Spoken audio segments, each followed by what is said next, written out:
시청자 여러분 안녕하십니까? 2025년도 이제 1월 25일 토요일 아침에 이제 설 연휴가 시작되는 오늘 저희 연구소에서는 숙박이 가능한 농촌 체류형 쉼터에 대해서 말씀을 드리겠습니다. 농림축산식품부에서는 기존에 농막을 합법화시키고 농막은 이제 숙박이 가능하지를 않았는데 이 체류형 쉼터는 농촌 생활 인구를 증진시키고 농촌의 활성화를 위해서 숙박이 가능한 농촌 체류형 쉼터를 제정을 해서 시행령과 시행규칙을 이제 새롭게 개정을 해서 2025년 1월서부터는 숙박이 가능한 농촌 체류형 쉼터를 짓기로 하였습니다. 그 내용을 오늘 여러분들에게 상세하게 말씀을 드리는데, 자, 여러분이 알다시피 여기 나와 있는 농촌 체류형 쉼터, 우리 남진의 이런 노래가 있죠. 저 푸른 초원 위에 체류형 쉼터 같은 집을 짓고 사랑하는 우리님과 한 100년 살고 싶어, 이런 노래와 마찬가지로 농촌 체류형 쉼터는 농촌 체류 생활인구 확산 및 농촌 소멸 대응을 위한 농촌 체류형 쉼터를 도입을 하기로 하였습니다. 자, 2025년 1월부터입니다. 자, 그러면 오늘 강연 내용 중에 여러분들께서 어떠한 내용을 강의를 하느냐, 농촌 체류형 쉼터 정의와 기대 효과, 농막과의 차이점은 무엇이고 정부 발표한 내용을 중점적으로 해서 농촌 체류형 쉼터 도입입니다. 그러면은 이제 시각적인 효과를 주기 위해서 농촌 체류형 쉼터의 샘플과 그리고 여러 가지 여기에 대한 질의응답이 있습니다. 그래서 농림축산식품부의 그 질의응답을 중심으로 해서 여러분들에게 전해드릴 수 있도록 하겠는데, 자, 우리 강의에 관심을 갖기 위해서 여러분들에게 퀴즈 문제를 하나 드리겠습니다. 이 퀴즈 문제를 맞추시는 분에게는 상품도 나갑니다. 제가 지은 저서 땅은 거짓말하지 않는다, 이 책을 전해드릴 수 있도록 하는데, 자, 질문 나갑니다. 왜 사람들은 부동산에 땅에 대해서 관심이 있을까요? 누구나 우리 인간이라면 부동산에 관심이 있습니다. 이 자리에 오신 분들도 부동산에 관심이 있고 농촌 체류형 쉼터, 농막 이런 거에 관심이 있어서 이 자리에 오셨는데, 자, 질문. 왜 사람들은 부동산에 관심이 있을까요? 한 장만 넘기면은 답이 나옵니다. 그래서 왜 사람들은 부동산에 관심이 있을까요? 자, 정답을 말씀하시는 분은 상품을 드립니다. 자, 네, 맞습니다. 자, 그러면은 결론만 말씀을 드리면 부동산을 사는 모든 사람들의 마음에는 돈이 들 것이다. 머니. 돈이 들 것이라는 강한 동기부여가 함께하고 있습니다. 그래서 정답은 돈이 들 것이다 라는 정답이 되겠습니다. 자, 이걸 맞추신 분에게는 제가 저의 저서 땅은 거짓말하지 않는다 책을 드리기로 하고요. 자, 오늘 이제 본격적으로, 그러면은 여러분들이 농촌 체류형 쉼터에 대해서 관심이 있어서 오셨는데, 농촌 체류형 쉼터가 도대체 뭐냐? 자, 농촌 체류형 쉼터라고 하는 것은 기존의 농막과는 달리 숙박이 가능한 시설입니다. 기존 농막은 농업활동을 위한 임시 거주 공간이었으나 숙박이 불가능했습니다.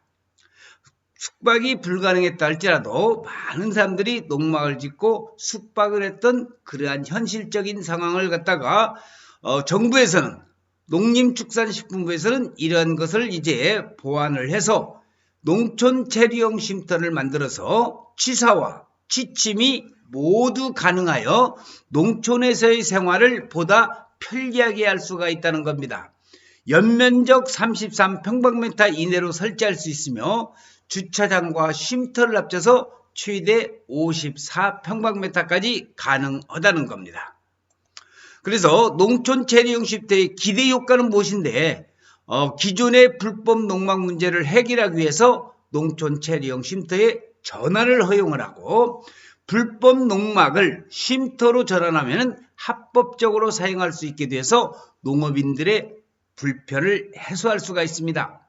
또한 농막의 휴식 기능을 살리기 위해서 데크와 정화조 설치를 허용하고 주차장도 설치할 수 있도록 개선하는 것이 이번에 농지법의 개정 내용이 되겠습니다.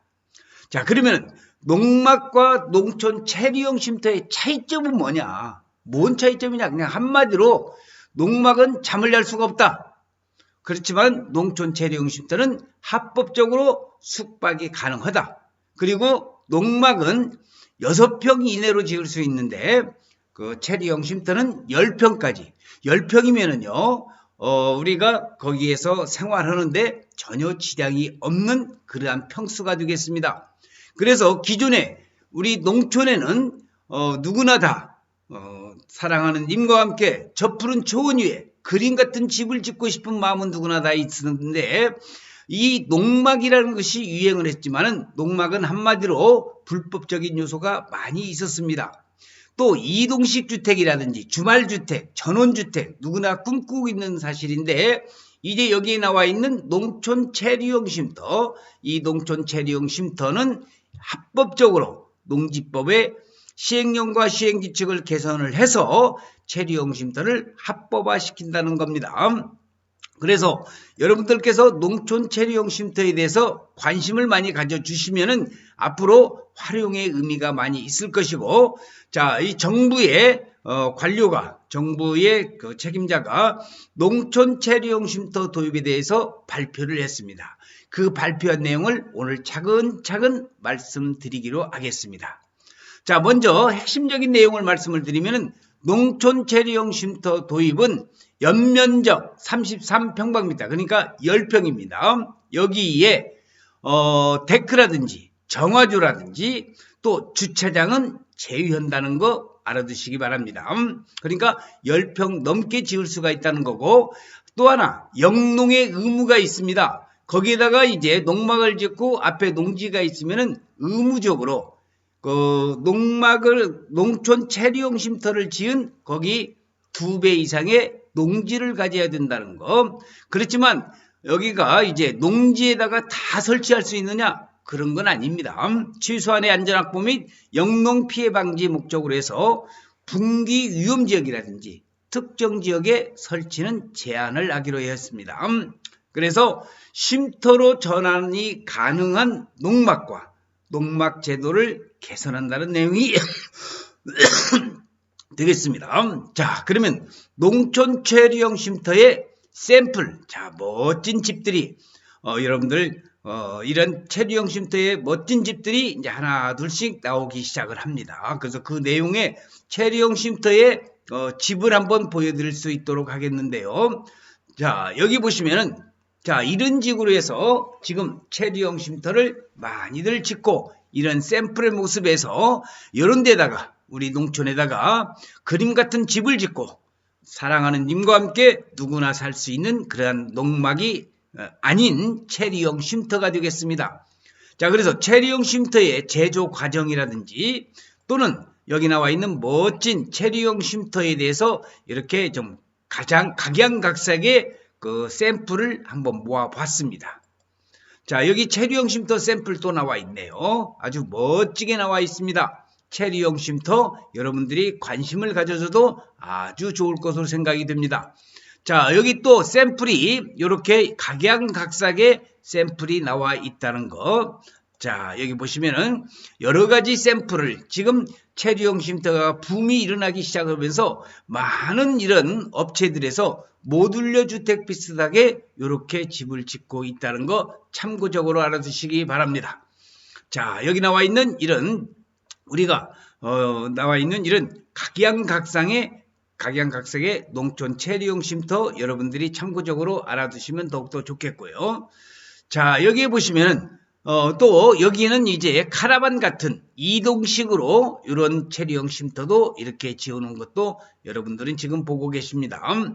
자, 그러면은 농촌 생활 인구 확산을 위해서 정부가 농촌 체류용 쉼터 도입을 했는데 정부의 농촌 체류용 쉼터가 하도 이제 질문이 많으니까 11가지의 질문을 핵심적으로 해서 여러분들에게 체리형 쉼터의 그러한 질의응답을 한번 요약 정리를 해 보았습니다. 여기에 여러분들이 제가 강의 끝나고 나면은 많은 질문들을 넣으실 텐데, 농촌 체리형 쉼터, 이것은 저의 질의응답이 아니고 농림축산식품부에 많은 분들이 질문을 주셔가지고 그 중에서도 가장 필요하고 질문이 많았던 그러한 응답을 여기 정리를 해봤습니다. 자, 농촌 체리형 쉼터를 설치하는 데 있어서 농업인도 설치가 가능합니다. 결론은 가능합니다. 농촌 체리형 쉼터는 농지 이용 행위로 설치하는 것으로 농업인도 설치가 가능하고, 그러면 농업인이 아닌 사람은 농지 소유자가 있을 거 아닙니까? 농지 토지 소유자의 토지 사용 승낙서를 첨부했을 경우 이것도 설치가 가능하다는 겁니다. 두 번째 질문입니다. 1층이 하나에 설치 가능하다. 자, 농촌 체리형 쉼터를 2층, 3층으로 지을 수 있나요? 안 됩니다. 1층입니다. 단 다락방은 설치할 수 있다는 게 유추 해석이 되겠습니다. 농촌 체리형 쉼터는 가설 건축물이며 예외적으로 임시 숙소로 사용하도록 하는 것으로 사용자의 안전을 위하여 1층에 안하여 허용할 계획이고요. 건축법의 시행령에 따라서 1층 높이가 4m 이내에 있어. 그러니까 4m 이내라고 한다면 그 안에 우리가 다락방 같은 것은 설치할 수가 있다는 것이 농림축산식품부의 견해입니다. 여기 나와 있죠. 최대 1.5m까지 다락방을 설치할 수가 있다는 겁니다. 자, 그 다음에 세 번째 질문에서는 데크와 정화조 주차장이 설치가 가능하냐? 가능합니다. 데크와 정화조는 건축법 시행령 규정에 따라서 농촌 체리형 쉼터와는 별도로 설치가 가능합니다. 다만 정화조는 하수도법 등 개별법 및 지방자치단체 조례로 설치를 제한한 지역에서 설치할 수는 없습니다. 자, 여기서 우리가 또 하나 알아두셔야 될 것이, 많은 분들이 저한테 질문을 하시기를, 그러면은 데크와 정화조 주차장 설치가 바로 지방자치단체의 조례에 따라서 한다고 그랬는데, 지금 농림축산식품부에서는 시행령과 시행규칙을 만들어서 입법 예고를 통해서 지금 이제 시행을 하는데, 상세한 내역은 지방자치단체의 조례로 정한다고 했습니다. 그래서 발이 빠른 경상북도 영주, 포항, 충청남도 아산이라든지 이런 지역은 지금 실시를 하고 있습니다. 여기 농림축산식품부의 시행령과 시행규칙에 따라서 할 수가 있는데, 지금 제가 중점적으로 연구하고 있는 용인, 안성, 수도권에 있는 지방자치단체는 여러분이 알다시피 조례를 개정하려면 지방의회를 개최를 해야 됩니다. 그래서 그게 몇 달이 걸릴 것으로 지금 생각이 되고 있는데, 일부에서는 시행을 하고 있다는 것 참고적으로 알아두시기 바랍니다. 자, 그 다음에 최소 보유 농지는 어떻게 됩니까? 최소 보유 농지는 주차장, 쉼터, 데크 이런 것을 합산한 면적의 2배 이상의 농지를 보유해야 합니다. 아까 제가 이 체리형 쉼터는 33평방미터, 그리고 부속시설까지 합치면 몇 평방미터까지 할 수 있다고요? 64평방미터까지. 그래서 2배 이상, 그 64평방미터의 2배 이상의 농지를 보유해야 된다는 겁니다. 그래서 쉼터와 부속시설물을 합산한 면적 이외의 농지에서는 영농 활동을 해야 된다는 겁니다.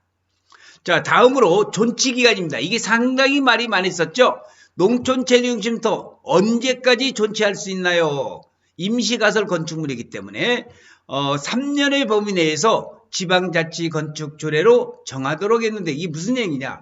3년 연장하고 3년 연장하고 연장의 횟수에 대해서는 제한이 없어요. 그게 15년, 20년도 갈 수가 있는 거고, 종전에 맨 처음에 입법 예고가 될 때 처음에는 12년의 범위 내에서까지만 존치를 할 수 있다고 말씀을 드렸는데, 그러다 보니까 입법 예고되면서 많은 논란이 있었습니다. 돈을 몇 천만 원 들여서 체류형 쉼터를 지었는데 12년까지 간다고 하면은 그 문제가 있지 않느냐. 그래서 횟수의 제한이 없이 단지 지방자치단체의 조례에 따라서 3일을 초과하여 연장할 경우 안전, 기능, 환경, 미관을 해치지 않는 범위에 따라서 지방자치단체의 건축조례에 따라서 연장 횟수를 조정할 수 있기 때문에 12년 이상도 가능하다 이겁니다. 자, 전입신고는 할 수가 없습니다. 누구나가 다 체류형 쉼터에서 거기서 이제 숙박이 가능하다고 했으면 전입신고 가능하다. 전입신고 안 됩니다. 농촌 체류형 쉼터의 전입신고는 임시 거주라는 쉼터 도입 취지에 맞지가 않기 때문에 전입신고는 안 된다는 거 참고적으로 알아두시기 바랍니다. 세금 관계. 참 우리가 요즘 부동산을 하고 부동산을 취득과 양도를 하려고 하면 세금 관계를 무시할 수가 없는데 농촌 체류형 쉼터도 이 세금 관계에 있어서 양도소득세와 종합부동산세. 자, 이것은 가설물 건축물 형태의 임시 거주 시설이기 때문에 주택이 아닙니다. 주택이 아니기 때문에 양도소득세와 종합부동산세 납부 대상이 아니고 다만 지방세법에 따라서 취득세 한 10만 원 정도, 재산세는 우리가 10,000원 정도 연 납부를 하셔야 된다는 겁니다. 개발제한구역내에 설치 안 된다. 자, 여기 오신 분들 중에서도 그린벨트라고 많이 들어보셨죠? 그린벨트 땅에 농지가 있기 때문에 거기에다가 체류형 쉼터를 지을 수 있지 않느냐? 안 됩니다.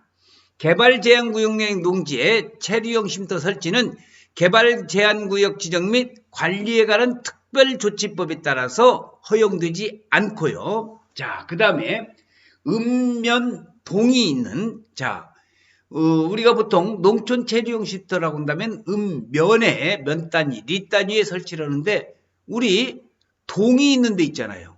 동, 쉽게 말해서 제가 중점적으로 연구하는 용인시 처인구 마평동이라고 있습니다. 거기 농지들 상당히 많거든요. 자, 여기에서 동에도 설치를 할 수 있다는 거 알아두시면 되겠습니다. 결론입니다. 차량 통행이 가능한 도로를 확보를 해야 됩니다. 부지와 접한 도로의 폭은 4m 이상이어야 되냐, 6m 해야 되냐, 8m 해야 되냐. 물론 도로가 넓으면 좋겠죠. 이번에 농림축산식품부에서 입법 예고한 내용을 보니까 차량 통행이 가능한 현황도로 이겁니다. 차량 통행이 가능한 현황도로. 도로 몇 메타 이거 규정 없습니다. 자, 그래서 여러분이 알아두셔야 할 것은 단지 차량 통행이 가능한 현황도로가 왜 중요하냐면은 여기 숙박시설이 가능하다고 그랬잖아요. 그러면은 갑자기 화재가 났다든지 그러면은 어떻게 해요? 소방차가 다녀야 되고 또 농촌 체류형 쉼터에서 숙박을 하고 있는데 갑자기 누가 응급환자가 생겼을 경우를 확보를 해서 119 소방차 같은 것이 다닐 수 있는 그러한 차량 통행이 가능한 현황도로가 접해되어야 된다는 거 알아두시면 좋겠습니다. 자, 그 다음에 쉼터 설치가 가능한 도로 여부는 일정 기준에 따라서 지방자치단체에서 판단하도록 계획입니다. 자, 기존 농막도 쉼터로 전환이 가능합니까? 네, 가능합니다. 농막을 숙소로 사용하는 것은 여전히 불가하다는 것 참고적으로 알아두시기 바랍니다.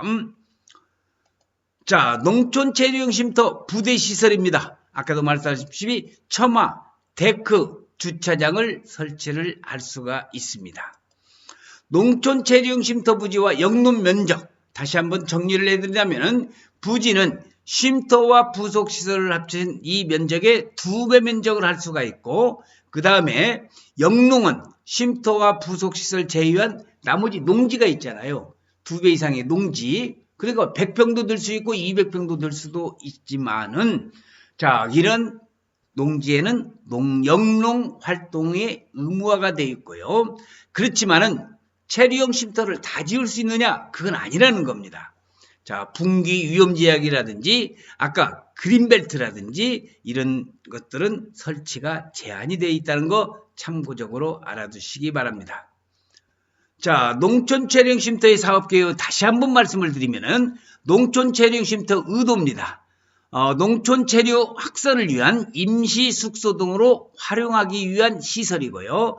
농촌 체류형 쉼터는 그 임시 숙소 형태의 거주 시설이고 농막보다는 규모가 크고 숙식을 할 수 있다는 기능상의 차이가 있다는 겁니다. 농촌 체류형 쉼터 기준입니다. 여기 나와 있다시피 연면적 33평방미터, 10평 이하가 되겠습니다. 데크, 정화조, 주차장은 별도입니다. 자, 그 다음에 농촌 체류형 쉼터의 사업 계획을 다시 한번 말씀을 드리면은 제한지역 최소한의 안전항법 영농방지 목적으로 해서 분기 위험지역 등 특정 지역엔 설치가 제한이 되고요. 도로는 현항도로가 있어야 된다는 거 아까 말씀을 드렸습니다.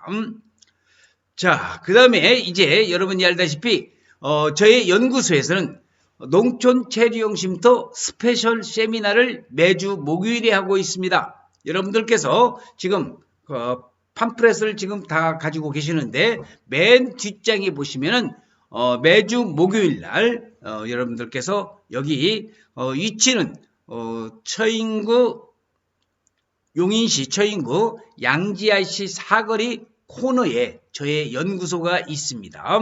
여기 전화번호로 사전에 예약을 해주시면은 여러분들이 이러한 체류형 쉼터 세미나를 들을 수 있다는 거 참고적으로 알아두시기 바랍니다. 그래서 오늘 여러분들에게 저희 연구소에서 땅은 거짓말하지 않는다는 주제로 해서 여러분들에게 말씀을 드렸습니다. 자, 오늘 여러분들이 증정할 수 있는 땅은 거짓말하지 않는다. 이 책에 이제 질문을 넣으신 분한테는 답변을 해주신 분한테는 책도 드리는 그런 세미나가 있었는데, 자, 여러분 농촌 체류형 쉼터 관심을 가져주셔도 아주 좋습니다. 그래서 우리가 농촌 숙박이 가능한 농촌 체류형 쉼터에 대해서 여러분들에게 말씀을 드렸고, 이제 지금부터는 여러분들에게 농촌 체류형 쉼터 질문이 많이 있을 겁니다. 자, 시원스럽게 제가 질문을 여러분들에게 답변 드릴 수 있도록 하겠습니다. 자, 질문하십시오.